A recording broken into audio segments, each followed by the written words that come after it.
Fort de Faux-les-Caves. Oui, c'est assez curieux de découvrir des cavités pareilles dans une région comme celle-ci. La S-Bay, somme toute, qui est une région à vocation agricole, de terrain en limoneux, de l'argile en surface, alors que le sous-sol ici est constitué de sable, un tuffeau, un sable gréseux que la mer a déposé chez nous au secondaire. Et la fin du secondaire se situe au niveau du plafond. Et là, nous avons la formation d'un grès, d'une pierre, donc un plafond solide, alors que tout le reste se laisse griffer assez facilement. Et ce qui est curieux, c'est qu'on retrouve des traces à pointe conique partout, de grosseurs différentes dans certains cas, mais tous des pointes coniques, ce qui fait penser à l'usage d'une corne de bête ou un bout de bois très dur. Alors pourquoi faire tout ceci? Il semblerait que ça a servi de refuge déjà au néolithique. La région a toutefois été habitée très tôt, puisque ici au musée archéologique le Grand, il y a beaucoup de pièces datant justement du néolithique. Et alors pourquoi pas un refuge hivernal? En réalité, la température est constante, de 12 degrés ici, été comme hiver, ce qui veut dire qu'en hiver, il est fait agréable. Il ne fait pas très chaud, bien sûr, mais si ces gens étaient un nombreux, la température est pu monter de 2-3 degrés, ce qui veut dire 14 ou 15 degrés. Ce n'est pas encore le confort de nos maisons, mais c'est quand même supportable. Et alors, une chose aussi qui est certaine, c'est que c'est très ancien, du fait que le village en tire son nom. Il s'écrit d'ailleurs Folx, F-O-L-X, ça se prononce faux, et ça vient du latin fauces, qui veut dire gorge. Et gorge, les caves, entrer les caves. Dans le fond, ça a toujours été connu. Seulement, on n'y venait plus, parce qu'un temps, les gens croyaient aux sorcières. Il faut se mettre un peu dans la peau de ces gens. Au moment où ils venaient ici avec une simple torche, une flamme vacillante, ils voient des ombres remuer sur les murs, et voilà, c'est les gens aux sorciers, aux sorcières. Aujourd'hui, ma foi, il y a un éclairage sommaire, mais on voit clair partout une fois. Donc, en résumé, un refuge du néolithique datant de plus ou moins 15 000, 20 000 ans. Artiste aussi, il y a tout un temps. Et ici, nous avons une gravure qui, en réalité, représentait la reine Astrid. Elle n'est pas demeurée ici, ça je dois l'avouer, mais elle date de 1935. Il y en a d'autres, nous vous la verrons encore d'autres, qui ont été redessinées par un soldat canadien. Donc plus ancienne, celle-là, forcément. Alors ici, nous avons un effondrement, un éboulement, qui lui a été provoqué par un tremblement de terre. En 1828, nous avons eu ici un tremblement de terre important qui a provoqué assez bien de dégâts aux grottes, mais également des églises alentours, entre autres l'église de Marille qui a subi des dommages, l'église de Dongelbert, l'église de Beaumal ici en Brabant, et à Mélin également, paraît-il. Et alors, vous voyez, à la suite du tremblement de terre, le plafond a cédé, bien sûr, et toute la terre du dessus est descendue jusqu'ici. Ça veut dire que nous avons perdu en surface, alors que ça couvre encore environ 3 hectares à l'heure actuelle. 3 hectares, toutefois, superficie totale, pilier compris. Donc il n'y a pas 3 hectares utiles. Et cet éboulement, on peut le retrouver comme ça plusieurs fois, l'un à la suite l'un de l'autre. Dans le fond, un éboulement bouche plusieurs passages. Nous avons l'impression de le voir plusieurs fois, mais en réalité, ils ne sont pas si nombreux que cela.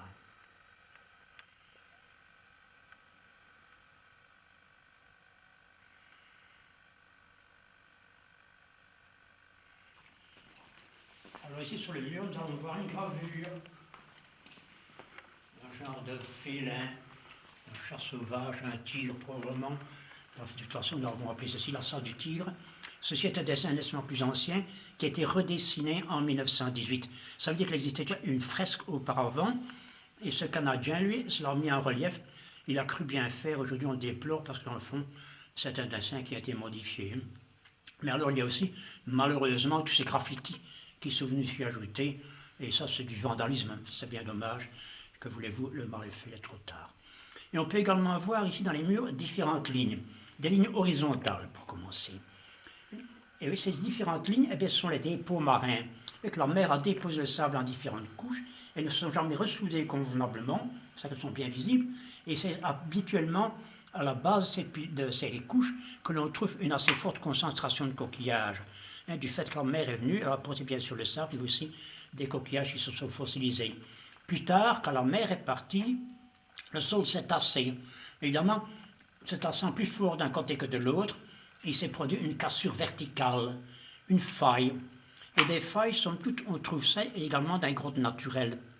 Mais là, dans les grottes naturelles, du fait que la pierre est imperméable, vous avez l'eau qui s'infiltre dans le sol, donc l'eau pénètre dans le sol, suit la cassure, goûte toujours au même endroit, et vous avez la formation de stalactites, chose que l'on ne voit pas ici, du fait que la matière est poreuse. Vous savez que l'eau, au lieu de suivre la cassure, elle se diffuse dans la matière, descend par conséquent dans les couches plus profondes, et vous ne la voyez jamais sointer. Et c'est comme ça, dans le fond, qu'il fait relativement sec. On ressent toutefois l'humidité de l'air, du fait qu'on est sous terre, mais ça se limite à cela. Alors ici, nous avons une ancienne salle de danse. Ça veut dire qu'avant 1910, on dansait déjà chaque année à la Pentecôte. Puis la coutume avait disparu parce qu'on a cultivé des champignons. Alors forcément, c'est des champignons partout, c'était plus possible de danser. Alors en 1952, cette fois, comme la culture du champignon était en régression, nous avons recommencé les fêtes. Et de 52 à 89, nous n'y avons dansé qu'une vingtaine de fois. Aujourd'hui, c'est interdit de danser ici, du fait que la salle n'est pas agréée par les pompiers. Il n'y a pas de sortie de secours et il existe un escalier. Le site étant classé depuis 1993, on ne peut plus rien modifier, donc plus question de créer une sortie de secours et de danser ici. Toutefois, on peut encore faire certaines manifestations de jour, et ainsi nous avons la confrérie des champignons de Follet-Cave, qui elle vient faire son chapitre le dernier samedi de juin.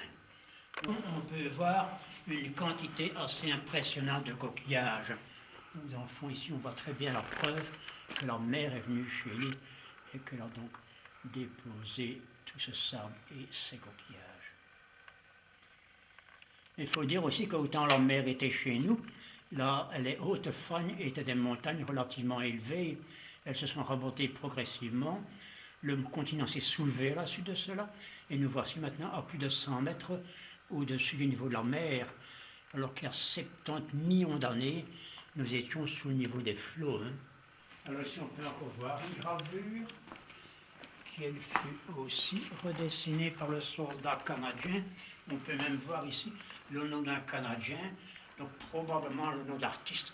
Oui, ces gens ont restés environ 5 mois dans la région, un certain Baudou, habitant de Moncton au Canada, et là, dans 1918, elle là. Ils étaient logés la plupart du temps dans les fermes, puisqu'ils étaient ici avec leurs chevaux, donc ils étaient dans les fermes avec leurs chevaux, bien sûr, pas dans les grottes, bien entendu. Et avant la dernière guerre, nous avions eu des radiesthésites qui nous avaient conseillé de creuser là, 5-6 mètres prévus, 12 mètres ont été faits, mais on est tombé sur un sol moins solide, on est tombé sous la terre. Donc on a préféré abandonner que de continuer dans ces conditions. Et c'est ici que le musée archéologique d'Orpe-le-Grand vient faire des stages préhistoire. Et c'est comme ça qu'on peut voir aussi en face de nous un cheval jaune, qui sont en réalité des copies de Lascaux. Encore la tête d'autres animaux. Voilà, ici encore à droite, on a un cheval, un buffle, tenez, qui attaque le chasseur. On peut voir quelques œuvres comme ça, réalisées par des enfants des écoles. Et ils appliquent leurs mains sur les murs, ils soufflent de la poussière rouge entre les doigts, et font comme des peintures rupestres comme ça.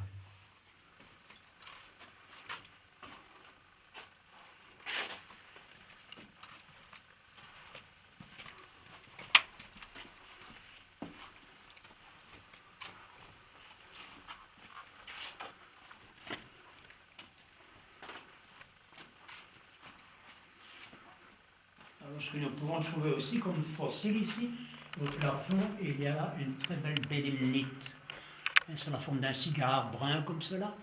La bélémnite, c'était en réalité l'ancêtre de la seiche. Donc au lieu d'avoir un os plat et blanc comme l'os de seiche que l'on connaît bien, eh bien elle possédait un os cylindrique. Cet animal, donc c'est un céphalopode apparenté au calamar, à la pieuvre. Elle a disparu il y a 65 millions d'années. Dans le fond, elle a disparu en même temps que les dinosaures.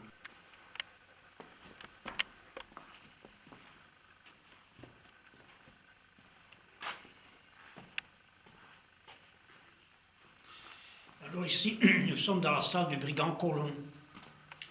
Donc lorsque Colomb vivait, c'était donc vers 1750, cette salle était inondée. On voit d'ailleurs encore sur le mur une trace brune jusqu'où l'eau est montée. Et alors ce qui est curieux, c'est que la base, donc la partie qui fut sous eau, s'est pétrifiée. Donc on est dur comme de la pierre, la plus moins grattée, tandis qu'au-dessus, la matière est restée friable. Donc vers 1750, Pierre Colomb avait établi son repère. Et pour pouvoir se cacher ici, il avait construit un radeau et se cachait dans le fond sur l'eau. Dans le fond, les galeries qui se trouvent là n'existaient pas encore. Ça veut dire que ces galeries continuaient, et dans ces galeries se trouvait une sortie qui aboutissait au milieu d'un bois, qu'on appelle le bois des caves, vous savez, mais ce bois n'existe plus qu'à l'état de vestige. C'était fermé ici derrière nous, et alors, c'est-à-dire c'était fermé jusqu'à une certaine hauteur. Il restait simplement un petit trou au-dessus, ce qui veut dire que lorsque la police arrivait, elle arrivait contre un mur, ce qui veut dire que c'était fermé pour eux, et que Colomb, lui, entendait du bruit, où il voit de la lumière, par le trou qui restait là vers le haut, et alors il s'échappait par les galeries éboulées et allait se cacher dans le bois. Ça veut dire que pendant que la police cherchait dans les grottes, Colomb était sorti, il était dans le bois. Si on cherchait dans le bois, bien sûr, il se cachait ici, de cette façon, il n'arrivait pas à l'attraper. Un jour, il s'est fait surprendre à l'extérieur en train de voler. Et évidemment, on le conduit dans la prison. C'était au temps de l'avant-dernier seigneur de Jauge, et on enferme Colomb dans le château de Flore à Jauge. Là, la Pentecôte arrive, et sa femme va trouver le seigneur et demande pour pouvoir porter une tarte à l'occasion de la fête de la Pentecôte à Colomb qui est en prison. Mais le seigneur accepte bien sûr, mais en réalité, dans la tarte, sa femme avait le soin d'y cacher une lime. Allez, de la lime, il a coupé les barreaux de la prison, il s'est sauvé, il est rentré donc ici à Faux-les-Caves. Et le lendemain, il s'est moqué du Seigneur en lui envoyant un petit mot rédigé en wallon, disant « Ce vos vlotir des colons, il vos fourreux ont meilleur colépi. » Ce qui veut dire, si vous voulez garder des pigeons, des colons, il vous faudrait un meilleur colombier. Mais en attendant, Colomb était hors de prison. Quelques années plus tard, il s'est de nouveau fait reprendre, mais alors il a été pendu. Il a donc été pendu le 3e dimanche de juillet en 1769, et depuis lors, on fait la kermesse à Faux-les-Caves. Il faut dire aussi qu'à ce moment-là, s'il y avait des éleveurs de volailles, il y avait forcément des marchands qui achetaient des œufs, et ces œufs étaient revendus au marché à Wavre, à Jordan. Et lors de leur retour du marché, Colomb était là, il en profitait pour les dévaliser. Ce qui veut dire que le jour où ce Colomb était pendu, les marchands ont été soulagés, ils ont fait la fête, et voilà l'origine de la kermesse, qui est devenue une kermesse jusque dans les années 70, et alors cette fête a disparu tout doucement pour être remplacée il y a 20 ans, une vingtaine d'années, par Fiesta Colomb, qui alors s'est faite en octobre, parce qu'en juillet c'est une mauvaise période, les gens sont en vacances, les villages à 3/4 vides, et alors qu'en octobre les gens sont rentrés chez eux.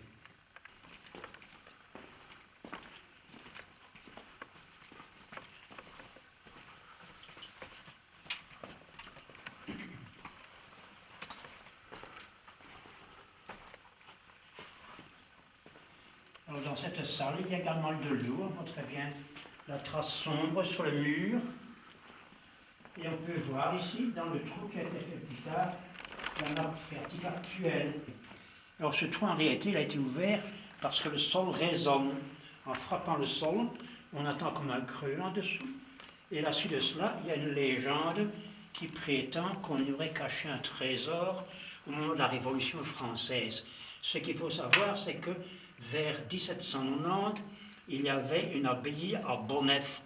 Et de près de Bonnef, lors de l'invasion, l'arrivée des Français en Belgique, eh bien, ils sont venus se réfugier dans les grottes ici à Faux-les-Caves. Et de là à dire maintenant que le trésor pourrait être sous nos pieds, il y a un pas donc qui a été franchi. Mais il y a aussi une autre hypothèse qui dit qu'on y aurait fait des tombeaux. Donc les néolithiques avaient toutefois l'habitude d'enterrer ses morts dans ces cavernes, Alors pourquoi pas ici? Ça veut dire que nous avons ouvert ce trou, qui représente à peu près 1 mètre carré, mais c'est insuffisant. Alors ce qu'ils ont également fait, c'est travailler en forme de voûte. Somme toute, ils ont fait un minimum de plafond, avec la salle qui s'est arrivée à la base. Et vous avez la base qui est bien large, dans le fond une forme solide. Mais pour arriver à cela, je suis persuadé qu'ils ont fait des expériences malheureuses. Un exemple, ils ont fait un plafond beaucoup trop plat. À ce moment-là, le plafond risquait de s'effondrer. Il y a peut-être eu des accidents, et grâce aux accidents qu'ils ont subis, ils ont appris à améliorer leur façon de faire et à créer cette voûte. Et alors, ce qu'on ne reverra jamais ici, ce sont de longs couloirs rectilignes. C'est en réalité une succession de salles, mais composée de 6 piliers. Il y en a donc un en face de nous, tout dans le fond. Il y en a un autre derrière nous, à l'opposé. Nous en voyons 2 à gauche, 1, 2, mais également 2 à droite. Ici, on n'en voit qu'un seul, le deuxième est un peu plus loin, un peu en retrait, donc n'est pas visible ici. Et ça, on le retrouvera partout. Ça veut dire que ce n'est pas le fait du hasard, c'est quelque chose qui a été voulu, qui a été pensé. Et avec quels moyens, bien sûr, tout à fait rudimentaire. Ici, je trouve qu'on a un endroit des plus spectaculaires. En te regardant en face de nous, on a là un gros pilier. De chaque côté de ce pilier, nous avons les voûtes qui s'entrecroisent, pas sur le même plan, c'est d'accord, une fois vers la droite que ça s'incline, et là vers la gauche, et ça en forme dans le fond une ogive. Vous voyez la même chose ici, une ogive un peu le style gothique. Dès qu'il s'élève en plan, et ce pilier qui est mince à sa base, pour une marche aussi tendre en tout cas, et on voit ce pilier qui s'évase d'une façon harmonieuse vers le haut, d'une façon très régulière. Et quand on pense dans le fond que ces gens ont commencé par le plafond, ils ont commencé par le haut, commencé ici et qu'ils ont commencé là, et qu'ils sont parvenus à réaliser un pilier aussi bien fait, c'est qu'il fallait quand même certaines notions d'architecture, certaines notions de géométrie, une certaine intelligence. Je vais l'éclairer, vous allez voir un petit peu ce que ça donne comme ceci. Est-ce que ça ne fait pas penser à ces cryptes de cathédrales, au style roman cette fois? Là-bas dans le fond on a vu le gothique, et ici on a un beau pilier qui m'a fait bien penser aux cathédrales romanes. Et avec quels moyens, Mais c'est comme je disais tout à l'heure, maintenant si vous supprimez ce pilier, le plafond est nettement trop large, donc un risque d'effondrement. Ça fait combien d'années que vous êtes ici à Follecaf? Ma famille ici est là depuis plusieurs générations, puisque Henri est le 6e en propriétaire, 4e à cultiver les champignons. Donc mes aïeux provenaient de Incourt au Prebay. On retrouve des traces de ce côté-là. Est-ce qu'ils venaient de Racourt au départ? Là c'est possible, mais je n'en suis pas sûr. Alors ils sont arrivés ici, et c'est comme ça qu'ils avaient acquis leur maison qui se trouve en face, c'est la maison de mes aïeux, ça. Et il y avait un bout de terrain ici. Et alors en 1828, il y a eu ce tremblement de terre qui a provoqué l'effondrement, et dans le fond il a retrouvé un énorme trou au milieu de son terrain, ce qui fut au départ une catastrophe. Seulement comme il avait quelques vaches, il s'est dit, je vais mettre des betteraves passer l'hiver là-dedans. Et c'est comme ça dans le fond l'entrée a été sauvée. Sinon, la commune voulait faire reboucher le trou. C'est resté l'abandon pendant une 60aine d'années, parce que ces betteraves ne les a pas bien conservées. Il fait trop chaud pour cela. Et alors, en 1886, c'est un colporteur français qui est venu loger dans la grange de mon arrière-grand-père, qui lui a montré comment cultiver les champignons. Et voilà comment la culture est arrivée. Et à ce moment-là, on a eu l'occasion de venir régulièrement. Alors ici, je voudrais vous montrer que ces gens qui ont creusé, donc, n'utilisaient pas toujours les mêmes instruments. On peut voir à cet emplacement-ci un instrument assez gros, dont les pointes sont coniques, toutes ces zones-là. Tandis que vers le haut, on trouvera un instrument de grosseur moyenne, dont les pointes sont également coniques.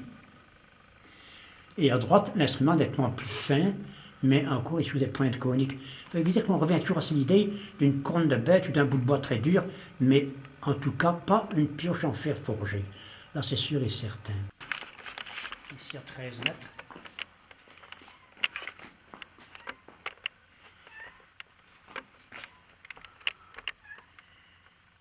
C'est par ici qu'on descendait le fumier. Oui, donc on laissait tomber tout simplement. Et pour remonter, il y a au-dessus un treuil électrique. Et il remplissait le grand panier en fer. Et le treuil tirait ses poignées vers le haut grâce à un câble.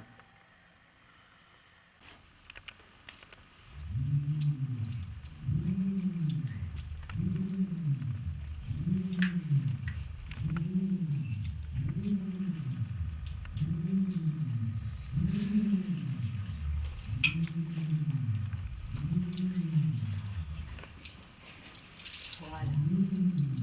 Ce n'est pas le monstre de la grotte qui s'est réveillé, mais c'est un de nos instruments préhistoriques, entre guillemets, qui s'appelle le rhombe, qui est un morceau de bois comme ceci. À la préhistoire, c'était de l'os qui tournoie en l'air et qui donc fait ce rhombissement. Nous allons maintenant faire de la musique tous ensemble. Chacun a un instrument en main. Il y a les pierres plates que l'on frappe, il y a les petits bois que l'on claque, il y a les racleurs que l'on racle. Et tous ensemble, eh bien, nous allons essayer de faire cette musique préhistorique. Je vous donne un petit rythme facile et on y va.